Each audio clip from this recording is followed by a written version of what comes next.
A recent survey has revealed a startling truth. More than half of Japanese young adults aged 15 to 39 say they don't want to have children. Professor Kaori Setomi of Nihon University and her research group conducted an online survey last month. They received responses from about 4,000 people aged 15 to 39 nationwide. According to the results, 52% of respondents answered, "I don't have children and don't want to raise any in the future."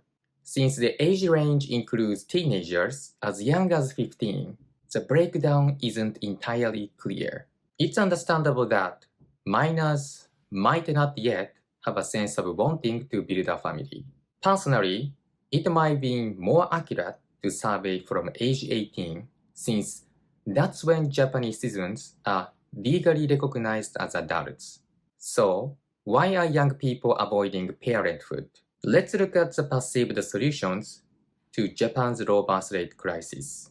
When asked what measures are most necessary to combat declining birth rates, the top answers were work-life balance improvement, 78.2%, more flexible work styles, 77.8%, free high school tuition, 64.8%. While financial aid like free education is important, more respondents prioritized work-style reform. Raising kids is expensive, but it's also time-consuming.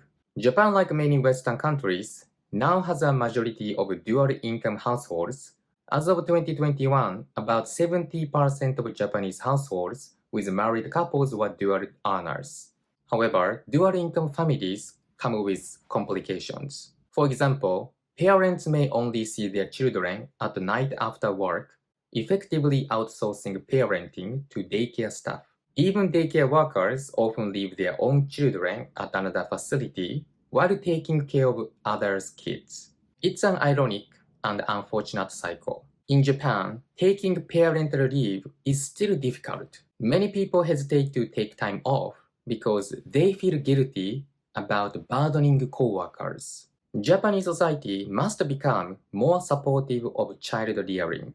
Instead of resenting those with families, we should show compassion and understanding. In some cases, people feel hostility toward married couples simply because they themselves are still single. This becomes especially true in the late 30s when social pressure and personal anxiety start to build.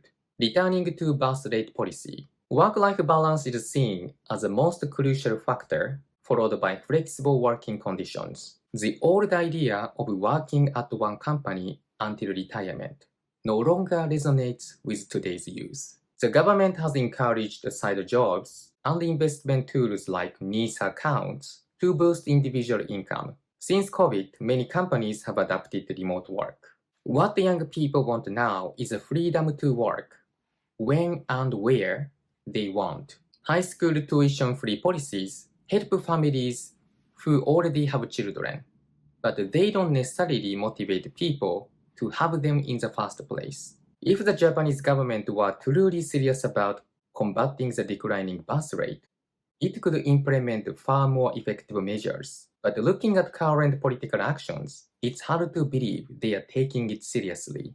If nothing is done, Japan will face a steep population decline. If we rely on immigration to fill labor shortages, we may see societal changes similar to what's happening in parts of Europe.